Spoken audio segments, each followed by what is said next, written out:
Yun na ako guys, gutom na yung mga biik. Tsaka malakas na yung inahin ko. Ayan o, nakadapa na.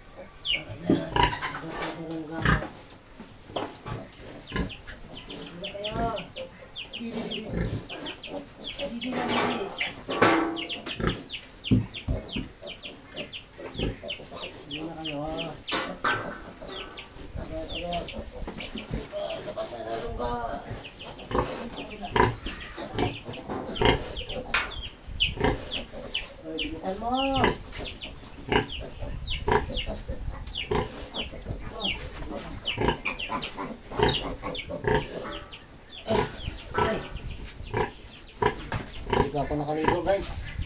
Busy pa sa pagbabantay. Kaya may naligo na ako.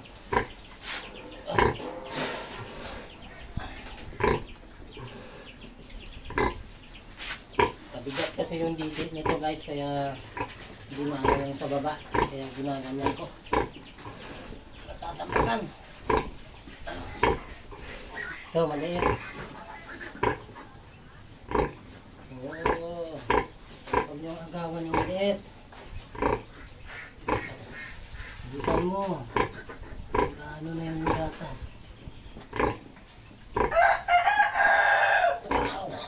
Kulit na mga to.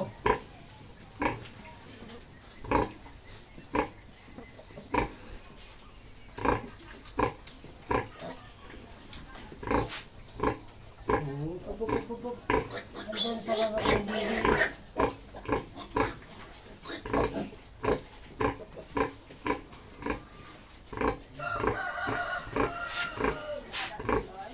Ha? May gatas ha?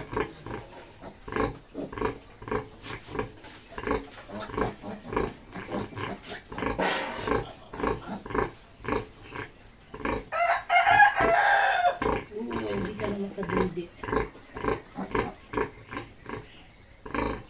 Ayos, kadidi lahat. Yan, iwanan na yung gatas.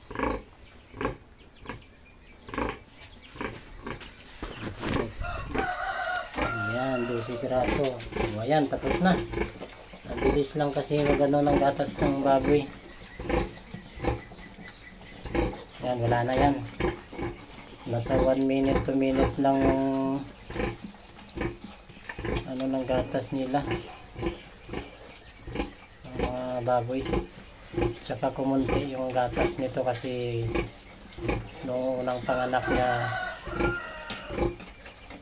hindi nakakain, gawa ng nalagnat. Tapos ano ba yun, nung nanganak siya unang araw hanggang pangalawang araw hindi siya nakakain ng feeds guys, ng lactating. Wala siyang kain kaya yung gatas niya kumunti. Tapos nung pang 3 araw niya kumain na siya ng konti.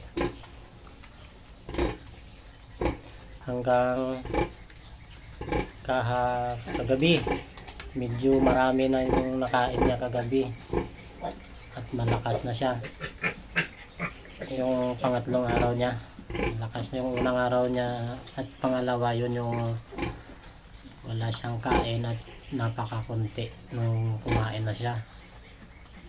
Tapos yung pang third day niya unti-unti yung dami ng kain. Yung pang ano ba yun, 25 ngayon eh, 22 ng anak, 22, 23, 24, 25, pang 4 days niya ngayon. Yung 23 days niya yun malakas na sana kumain hanggang alas 12 ng madaling araw malakas kumain. Gulat ako nung ano, gulat na ako nung ano, nung pagka 4 days niya na nanganak. Pizza 25 ng ano, September ngayon. So ngayon yun, kaninang umaga hindi makatayo. Kahit yung ulo niya, hindi niya kayang ano yun. Hindi na kayang iangat. Eh, nung gabi, ang lakas-lakas niya. Sobrang dami ng kain niya. Marami ng kain.